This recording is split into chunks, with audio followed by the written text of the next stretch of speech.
सबसे पहले हम आपको ये बताएंगे कि क्या इस्लाम धर्म में नए साल का जश्न मनाना वर्जित है।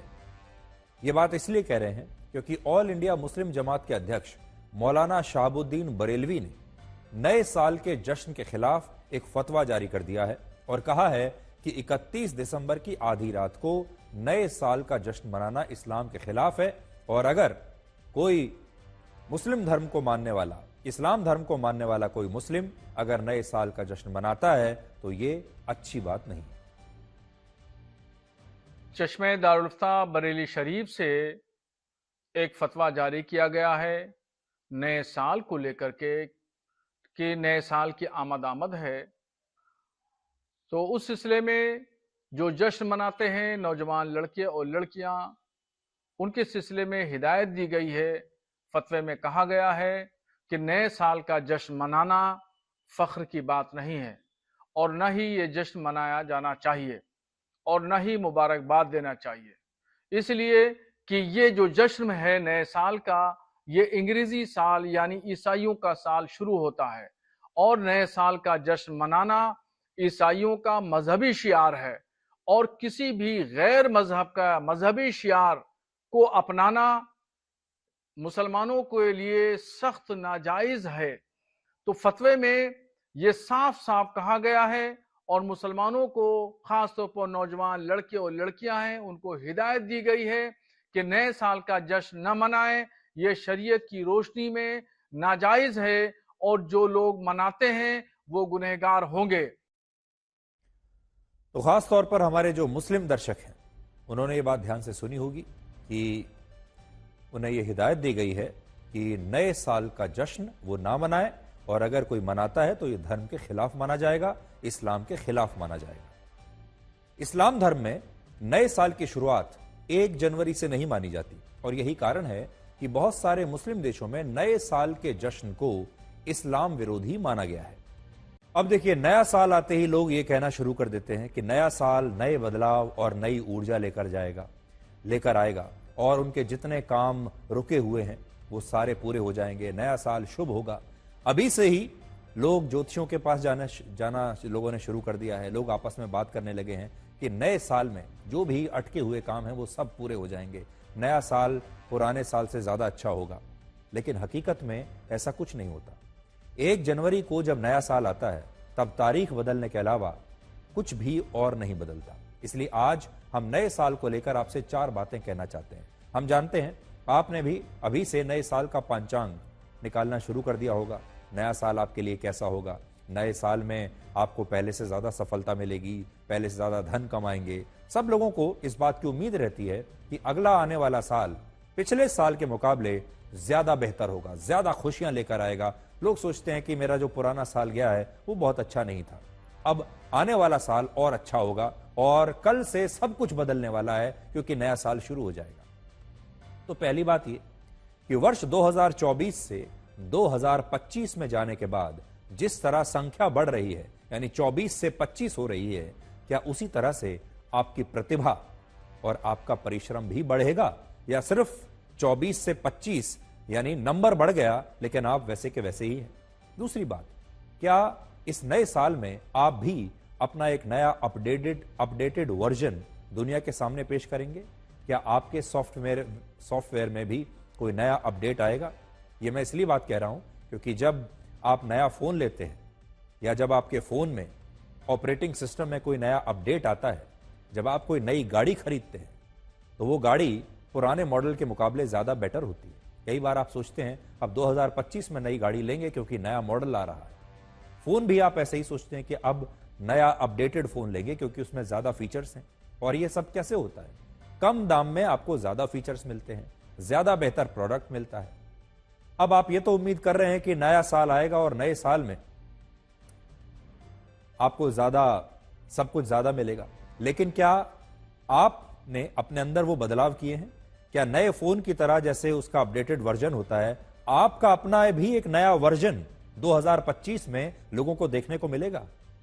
अब आपको संभल लेकर चलेंगे और बताएंगे कि क्या अब किसी मस्जिद के सामने किसी पुलिस चौकी का निर्माण करना भी संविधान के खिलाफ हो गया है? उत्तर प्रदेश की पुलिस संभल की शाही जामा मस्जिद के सामने सरकारी जमीन पर एक नई पुलिस चौकी का निर्माण कर रही है। यह वही मस्जिद है जिसके नीचे हिंदू पक्ष प्राचीन मंदिर होने का दावा कर रहा है और इसी मस्जिद के सर्वे के दौरान 24 नवंबर को संभल में दंगे भी हो गए थे और हिंसक भीड़ ने पुलिस पर हमला किया था। इस घटना के लगभग एक महीने के बाद अब इसी शाही जामा मस्जिद के सामने पुलिस एक नई चौकी का निर्माण करा रही है। पुलिस का कहना है कि इस चौकी के बनने से आसपास के इलाकों में कानून व्यवस्था को बनाए रखना आसान हो जाएगा और इससे अपराधों पर भी अंकुश लगेगा। लेकिन हमारे देश के विपक्षी नेता यह कह रहे हैं कि मस्जिद के सामने पुलिस स्टेशन का निर्माण करना संविधान के खिलाफ है और इन नेताओं का यह भी कहना है कि सरकार को इस मुस्लिम बहुल इलाके में स्कूल और अस्पताल बनाने चाहिए थे, लेकिन वो मुसलमानों को निशाना बनाने के लिए मस्जिद के सामने पुलिस चौकी का निर्माण करा रही है। मस्जिद के सामने एक पुलिस आउटपोस्ट बनाया जा रहा है और पुलिस आउटपोस्ट का जो फाउंडेशन है वो भी उसमें सेकुलर तरीके से नहीं किया जा रहा है। तो हम ये पूछना चाह रहे हैं कि अब इतना पैसा आपके लिए अगर है तो आप संभल में हो या जहां जहां उत्तर प्रदेश में मुस्लिम इलाके हैं वहां पर आप स्कूल बनाइए ना, अस्पताल बनाइए। वहां पर माल न्यूट्रिशन है, स्टंटेड बच्चे हैं, बजाय उसके आपसे वही स्टीरियोटाइप इमेज शक करने की जो आपकी सोच है, उस शक करने की सोच को आप मजबूत कर रहे हैं इस तरह की हरकतें कर संभल में। एएसआई का जो नियम है, उसकी जो चिन्हित प्रॉपर्टी है, उसके इर्द गिर्द 100 मीटर तक कोई कंस्ट्रक्शन नहीं हो सकता है। उसके बावजूद इस तरीके से वहां पर चौकी बनाई जा रही है। इस पर रोक लगनी चाहिए और यहाँ का जो प्रशासन है उसने अपना भरोसा इतना खो दिया है इस घटना को अंजाम देकर, तो इसीलिए लोगों को आपत्ति है। वहाँ पर जो पुलिस चौकी बननी है वो व्यक्ति जगह है, व्यक्ति की पर्सनल जगह है, उन्होंने वक़्फ की है, इसलिए गलत है। क्या आपने कभी सोचा है कि मुस्लिम तुष्टीकरण की राजनीति कैसी होती है, वो दिखती कैसी है? तो आज इस राजनीति को आप इन तस्वीरों में देख पाएंगे। ये तस्वीरें संभल से आई हैं, जहां समाजवादी पार्टी के नेताओं के एक प्रतिनिधि मंडल ने आज दंगों के पीड़ित परिवारों से मुलाकात की और उन्हें 5-5 लाख रुपए के चेक बांटे हैं। संभल जैसी घटना कुछ महीने पहले बहराइच में भी हुई थी, जहां एक मस्जिद के सामने से धार्मिक शोभा यात्रा निकालने के विरोध में हिंसक भीड़ ने 22 साल के एक लड़के रामगोपाल मिश्रा की हत्या कर दी थी। लेकिन समाजवादी पार्टी ने मदद तो बहुत दूर की बात है, इस लड़के के परिवार से मुलाकात तक नहीं की, जबकि इस लड़के में और संभल की हिंसक भीड़ में ज्यादा अंतर नहीं था और वो आप इन दोनों तस्वीरों से समझ सकते हैं। वर्ष 2013 में जब अखिलेश यादव उत्तर प्रदेश के मुख्यमंत्री थे, तब मुजफ्फरनगर में सांप्रदायिक दंगे हुए जिनमें 62 लोगों की मौत हुई थी और इनमें हिंदू मुसलमान दोनों ही थे। इन दंगों के बाद पीड़ित परिवारों की मदद के लिए समाजवादी पार्टी की सरकार ने अक्टूबर 2013 में एक नोटिफिकेशन जारी किया, जिसमें कुल 1800 मुस्लिम परिवारों को 90 करोड़ रुपए का मुआवजा देने का ऐलान हुआ और इस सूची में हिंदू पीड़ित परिवारों का नाम दूर दूर तक नहीं था। इसके बाद यह मामला सुप्रीम कोर्ट पहुंचा, जहां अदालत की नाराजगी के बाद सरकार ने अपनी गलती मानी और फिर एक नया नोटिफिकेशन जारी किया। सोचिए, ये किसी और देश में कभी हो सकता है क्या? बांग्लादेश में वहां की सरकार दंगों में मारे गए मुस्लिम बहुसंख्यकों के परिवारों को मुआवजा देने से इनकार करके सारा मुआवजा कभी सिर्फ अल्पसंख्यक हिंदुओं को दे सकती है? आप वहां इसकी कल्पना भी नहीं कर सकते। लेकिन हिंदू बाहुल भारत में कुछ राजनीतिक पार्टियां मुस्लिम वोटों के लिए ऐसा करती हैं और इससे हमारे देश के लोगों को कई बार जरा भी हैरानी भी नहीं होती। अब बड़ा सवाल यह है कि संभल में जो हिंसा हुई थी उसमें पुलिसकर्मी भी घायल हुए थे। क्या हमारे देश के विपक्षी नेता उन पुलिसकर्मियों के पास भी जाएंगे, उन पुलिसकर्मियों के परिवारों से भी मिलेंगे? क्या उनकी भी कोई आर्थिक मदद करेंगे? ये एक बड़ा सवाल है। आपको याद होगा कई दशक पहले इसी संभल में एक और दंगे हुए थे जिसमें बड़ी संख्या में हिंदू मारे गए थे।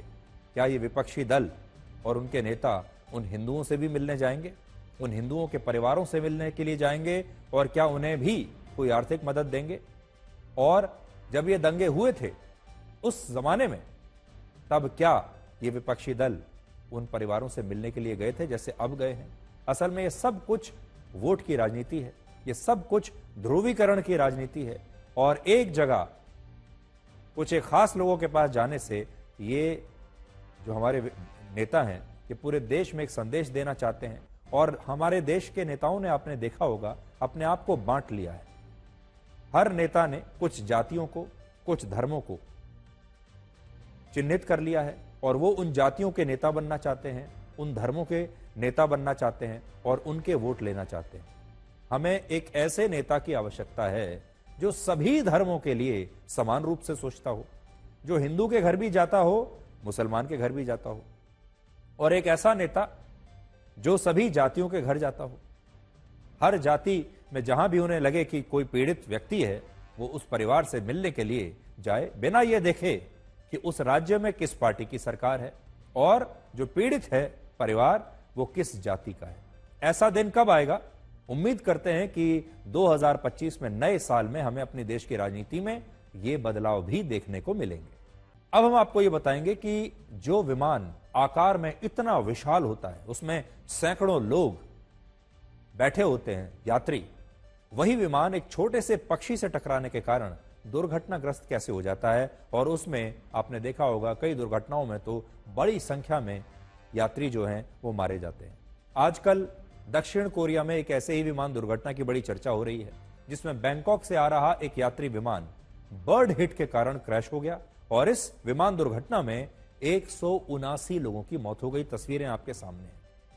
इस दुर्घटना के बाद दक्षिण कोरिया में 7 दिन का राष्ट्रीय शोक की घोषणा हुई है और सरकार ने कहा है कि वो इस दुर्घटना की कई स्तर पर जांच करवाएगी और यह भी देखेगी कि जब इस विमान को पक्षी के टकराने का सिग्नल दिया गया तो इसके बाद भी इस विमान ने लैंडिंग का प्रयास क्यों किया, जिसकी वजह से यह दुर्घटना हुई। यानी इस विमान को लैंड नहीं करना चाहिए था अगर पक्षी इससे टकरा गए थे तो आपने देखा पक्षी इस विमान से टकराए, उसके बाद इस विमान का लैंडिंग गियर जो है वो खुला नहीं, यानी जो पहिए हैं वो खुले नहीं। और ये विमान जब इसने लैंड किया तो बिना पहियों के ये सीधा अपने पेट के बल, यानी अपनी बेली के जरिए ये लैंड किया और जो इसका लैंडिंग गियर था, यानी जो पहिए थे, वो नहीं खुले। अब आप ये देखिए कि एक छोटा सा पक्षी कैसे इतने विशाल विमान के लिए खतरनाक साबित हो सकता है। ऐसी घटनाओं के लिए बर्ड हिट और बर्ड स्ट्राइक जैसे शब्द इस्तेमाल होते हैं। इसका मतलब होता है किसी पक्षी का विमान से टकरा जाना। ऐसी घटनाएं विमान के उड़ान भरते वक्त या उसके लैंडिंग करते वक्त ज्यादा होती हैं, क्योंकि उस समय विमान उतनी ऊंचाई पर ही होते हैं जितनी ऊंचाई पर पक्षी उड़ते हैं। ऐसी स्थिति में पक्षियों के टकराने से विमान को तब तक खतरा नहीं होता जब तक ये टक्कर विमान के इंजन से नहीं होती। अगर पक्षी विमान के विंग्स या उसके शीशे से टकराते हैं तो विमान को कम खतरा होता है, लेकिन अगर ये टक्कर के बाद ये पक्षी इंजन में फंस जाएं और विमान का इंजन अपनी क्षमता के अनुरूप काम करना बंद कर दे तो ऐसी स्थिति में विमान को इमरजेंसी लैंडिंग करनी पड़ती है और इसी दौरान उसके क्रैश होने का खतरा है वो बढ़ जाता है। इसके कारण एयरपोर्ट के आसपास के क्षेत्रों में आपने देखा होगा अक्सर बड़े पेड़ नहीं लगाए जाते और रनवे से पक्षियों को दूर रखने के लिए कई स्तर पर कदम उठाए जाते हैं, जैसे साउंड वेव्स, लेजर वेव्स और कई बार फ्लैश वाले पटाखों से भी पक्षियों को लैंडिंग और टेक ऑफ वाले जोन से, यानी उस क्षेत्र से दूर रखा जाता है, हवाई पट्टी से दूर रखा जाता है। लेकिन इन सब के बाद भी ऐसी घटनाएं होती हैं और इनमें भी ज्यादातर घटनाओं में विमान क्रैश नहीं होते। भारत में भी हर साल बर्ड हिट की 1000 से ज्यादा घटनाएं होती हैं। हालांकि वर्ष 1998 से 2024 के बीच 26 वर्षों में ऐसी जितनी भी घटनाएं हुई उनमें पूरी दुनिया में 200 से भी कम लोगों की मौत हुई और दक्षिण कोरिया की मौजूदा घटना अब लोगों को काफी ज्यादा परेशान कर रही है। कुछ लोगों का कहना है कि दक्षिण कोरिया की घटना के पीछे बर्ड हिट की जगह कुछ और कारण भी हो सकते हैं, क्योंकि इस घटना में सिग्नल मिलने के बाद भी विमान ने लैंडिंग की और दूसरा, इस दौरान विमान का लैंडिंग गियर खुला नहीं और यह वही लैंडिंग गियर है जिसमें पहिए लगे होते हैं और जिनकी मदद से कोई भी विमान उड़ान भरता है या फिर लैंड करता है।